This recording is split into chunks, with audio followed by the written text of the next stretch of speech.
Yeah, it's interesting. I was watching a video the other day of a guy named Liam Sheff, and he wrote a book called, gosh, what did he write his book name? It was called, let me try to think of, Official Stories. That's what it was called, Official Stories by Liam Sheff. And he did a video the other day about this whole, you've seen this thing going around, Black Lives Matter and all this stuff. And he was saying, you know what, Black lives don't matter. White lives don't matter.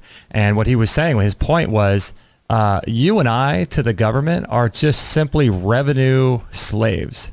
And that's exactly right. They don't care. That's exactly right. They don't care at all about our lives or anything about us, you know, and he went on, and it was just so true that it doesn't really matter what color your skin is. But then another thing I thought of during what he was saying about this whole Black Lives Matter thing is that I've been to Africa. I've been all around the world. I took a year off and traveled for an entire year, going to a ton of different countries. And then you've traveled too. I've yet to meet one completely black person. They're just a little bit more brown than we are. That's all. Yeah, it's all varying shades of gray. But what's going on here, if you're my age, you will remember the 1960s where the American people were starting to unite together against federal government policy, primarily the war in Vietnam. And in order to derail that, Richard Nixon employed the FBI's COINTELPRO program to go on out and sow discord to break the American people back up into groups that could be tricked into hating each other so that they would forget that they had a reason to be hating the federal government. One of the more infamous things the FBI did was set up this staged hippie riot at the Disneyland theme park in Anaheim, which succeeded in completely discrediting the peace movement for an additional 2 years. Something else that they did is they deliberately went on out and tried to create racial tension between the blacks and the whites. And one of the really dirty tricks they did was called the Black Panther Coloring Book. Now, this was this coloring book, and it wasn't even really a good coloring book. It was just a book of sketches. But it was created by the FBI and then mass emailed all across the country. We even actually got one. I was living with my parents at home in West Covina, and we got one, and I couldn't figure out why then until I learned later on what was going on. But the coloring book was filled of pictures of black people rioting and black revolution, and especially, and this is germane to today, black people killing white police officers. That theme was being hit over and over and over again, and the media said, see, this is what the Black Panthers are thinking about. And then in the 1970s, somebody leaked all of this information about this FBI operation into the public, and the public was just shocked to realize the dirty tricks the government was playing to sabotage legitimate dissent and freedom of speech. And it really brought the entire U.S. federal government to the edge of illegitimacy.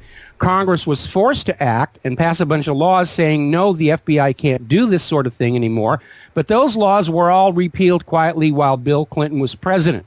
And we're seeing, again, the same thing. We know that the coordinators of Black Lives Matter have been working with Loretta Lynch, trying to fan up racial tension. They were doing it during that whole Trayvon Martin, George Zimmerman case.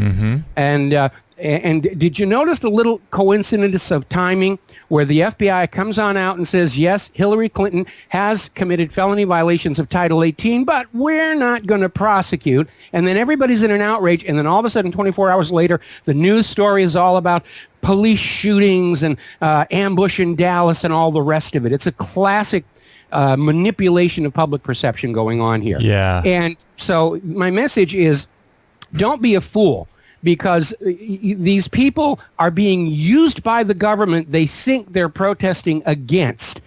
And it did work to devastating effect back in the 1960s.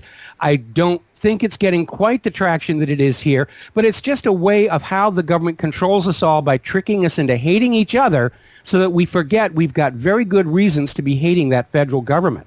And that's really what's going on. They even have a code name for it, the Summer of Chaos. Is that what they said for this 2016? Yeah, for 2016, it's going to be the Summer of Chaos. They're pushing Black Lives Matter, is threatening to create riots around both of the political conventions, which could give Obama an excuse to suspend the elections and declare himself, president for another 4, 6, 20, 30 years. And there is historical precedent for that as well, because the U.S. government has been engaging in a pattern of going into other countries They'll go in with non-governmental organizations and a bunch of money, and they'll fan up civil unrest in order to drive a democratic government from power and replace it with a dictatorship. They did it to Iran. They did it to Chile. They did it to Congo. They did it to Ukraine. They're still trying to do it to Syria. They did it to Yemen and Libya.